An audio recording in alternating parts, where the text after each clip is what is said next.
चुनाव जो है रुझान जो है बहुत ज्यादा रोमांचक नजर आ गए। ऐसे में जैसे जैसे वक्त आगे बढ़ेगा खास तौर से जो समर्थक हैं उनकी हार्ट बीट्स बढ़ने वाली है। यहाँ पर देखिए तस्वीरें में आपको दिखाऊंगा, जो समर्थक है वो जुटने शुरू हो गए हैं। सभी की यहाँ पर जो सब अपने जो दिलों की धड़कनें उसे थाम करके बैठे हुए हैं, क्योंकि जो आंकड़े हैं वो ऊपर नीचे हो गए, एक रोलर कोस्टर राइड पे चल गए।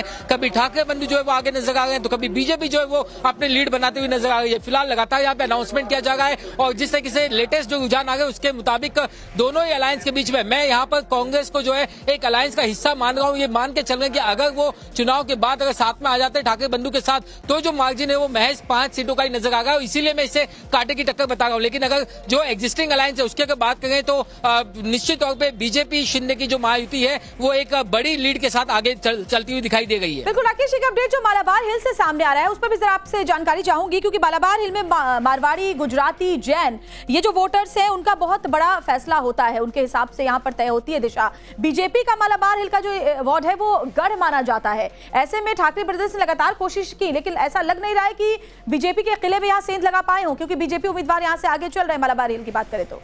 राकेश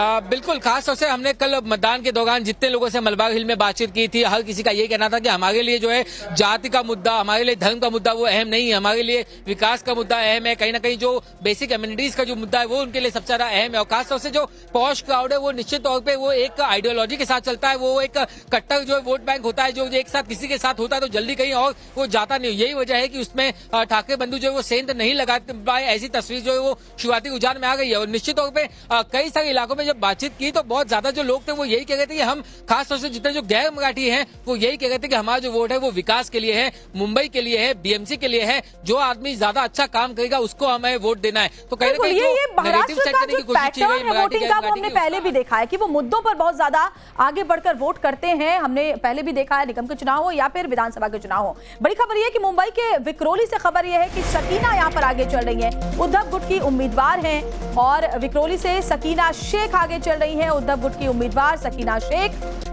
जो इस निकाय चुनाव में कई बार चर्चा में रही और जानकारी शिंदे गुट की ज्योति से 1270 सीटों से आगे चल रही है। इस पर फटाफट से राकेश अपडेट दें, फिर प्रेम जी मैं आपके पास आती हूँ।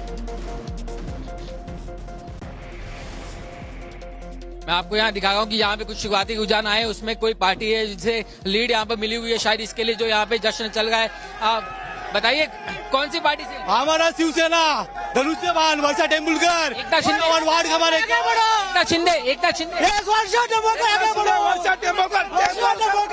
उनको बता। गाँव में देखिए जश्न लोग मना रहे हैं, यहाँ पर गले लग रहे हैं। यहाँ पर हमारी वर्षा आई है, हमारी बहुत मेहनत लगी है, काफी मेहनत हुई हमारी इस 51 वार्ड से।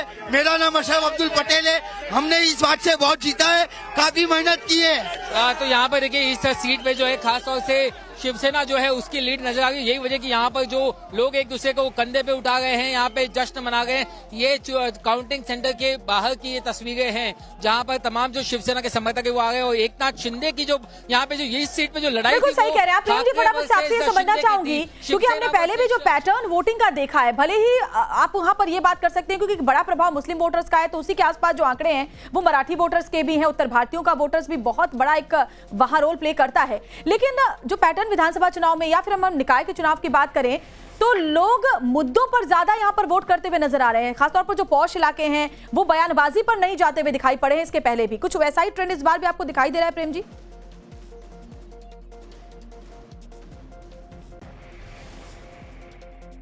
जी सवाल मुझसे है? जी जी देखिए श्वेता जी, मुद्दों पर वोट करते हुए दिखे हैं, जनता मुद्दों पर वोट कर रही है। और ये जो रिजल्ट दिख रहा है, ये रिजल्ट कहीं ना कहीं सत्ताधारी महायुति को एक चेतावनी है। जिनके पास प्रचंड बहुमत है वो आज यहाँ पर बीएमसी में बहुमत के लिए तरस रहे हैं। उनको बहुमत मिलेगा या नहीं मिलेगा ये अभी डिसाइड नहीं हुआ है, कहा नहीं जा सकता, बहुत नैरो मार्जिन है। और आप देखें 51, 9, 60 तो शिवसेना और कांग्रेस हैं, बाकी संख्या भी जोड़ लें तो बहुत छोटा मार्जिन है और ये बदल सकता है, पलट सकता है। तो कहाँ विधानसभा चुनाव में प्रचंड बहुमत था, 87% का स्ट्राइक रेट था, और उसके मुकाबले हम देखें तो बीएमसी चुनाव में ये बाजी पलटती हुई दिख रही है, जनता का रुख बदलता हुआ दिख रहा है। और उन शिकायतों को अगर गौर करें जो शिवसेना और संजय राउत ने लगाए हैं कि जहां शिवसेना का प्रभाव ज्यादा है वहां वोटर लिस्ट से वोटर गायब हैं, ईवीएम काम नहीं कर रहा है, या चुनाव आयोग गिनती से ठीक पहले वोटर टर्नआउट के आंकड़े बता रहा है। हालांकि जवाब भी सामने आया, बीजेपी ने भी पलटवार किया। मैं आपके पास वापस आऊंगी प्रेम जी, उससे पहले जरा नागपुर के अपडेट्स दर्शकों को दे दें। नागपुर में देखिए फिलहाल जो आंकड़े सामने आ रहे हैं, कांग्रेस यहां से 18 सीटों पर इस वक्त बढ़त बनाए हुए है और बीजेपी 60 सीटों पर आगे है, उद्धव गुट शिवसेना 1 सीट पर आगे है। तो नागपुर में तो बहुत ही ज्यादा हैरान कर देने वाले आंकड़े यूबीटी के लिए, और जिस तरीके से शिवसेना यूबीटी ने यहाँ पर महज 1 सीट पर बढ़त बनाई है। अब ठाकरे ब्रदर्स के मराठी मानुष के वर्चस्व पर सवाल उठने लगा है। प्रेम जी, ये आंकड़े नागपुर चूंकि न सिर्फ बीजेपी का गढ़ हर इलेक्शन में माना जाता है, चाहे वो लोकसभा हो, विधानसभा हो या फिर अब लोकल इलेक्शंस हो, ये आंकड़े वाकई हैरान कर देते हैं।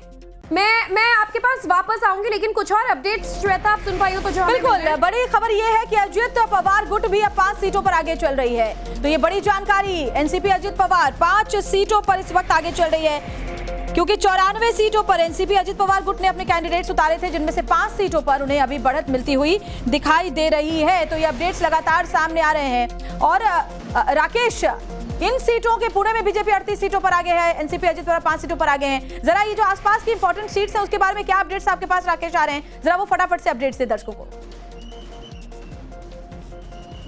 देखिए, मैं जहां पर मौजूद हूँ गोरेगांव में, यहाँ पर कहीं ना कहीं जो शिवसेना वर्सेस शिवसेना की लड़ाई थी, सीधे तौर पर यूपीटी वर्सेस शिंदे की लड़ाई थी। अभी जो लीड आई है उसमें जो एकनाथ शिंदे की जो उम्मीदवार हैं उन्होंने काफी ज्यादा बड़ी जो लीड है वो नजर आई है, जिसकी वजह से यहाँ पर लोगों में काफी ज्यादा उत्साह और जोश यहाँ पे दिखाई देगा। ये सब शिंदे समर्थक है, तो एक तरफ जो है सन्नाटा पसरा हुआ है उद्धव ठाकरे समर्थकों के पास, तो वहीं दूसरी तरफ जो है वो शिंदे गुट जो है यहाँ पे जश्न मना रहे। तो कहीं खुशी कहीं गम की जो तस्वीरें मुंबई के अलग अलग इलाकों में दिखाई दे गई है। अलग अलग जगहों पर कहीं खुशी कहीं गम, लेकिन मेजॉरिटी की बात अगर हम कर लेते हैं तो बढ़त यहाँ बीजेपी अलायंस ने बनाया हुआ है। प्रेम सर, आप सीनियर जर्नलिस्ट हैं, आपसे तो बड़े सिंपल शब्दों में हम यही समझना चाहेंगे, चूक कहाँ हो रही है ठाकरे ब्रदर्स से, जो महाराष्ट्र के खुद को किंग्स कहलाते थे, वो आज वर्चस्व बचाने तक की जंग लड़ाई लड़ते नजर आ रहे हैं। उसके बावजूद कहीं उनको नाकामी ज्यादातर हासिल हो रही है, कामयाबी कम।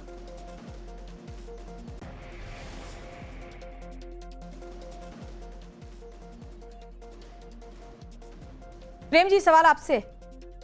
जी, देखिए, चूक की बात जो आप कह रही हैं, चूक अभी कहना थोड़ा जल्दबाजी होगी। देखिए, पूरे चुनाव में बीएमसी पर खास करके फोकस करें, अलग अलग चुनाव लड़ना एक फैसला था, दूसरा दोनों भाइयों का एकजुट होकर के आना एक दूसरा फैसला था। तो शिवसेना में दोनों भाई उद्धव और राज एक साथ आए हैं, इसके तो परिणाम उसको मिलते हुए नजर आ रहे हैं। और अभी चूंकि चुनाव नतीजे आना बाकी है, हमें देखना होगा कि सबसे पुअर परफॉर्मेंस जो शिवसेना का रहा है, समझाइए प्रेम सर,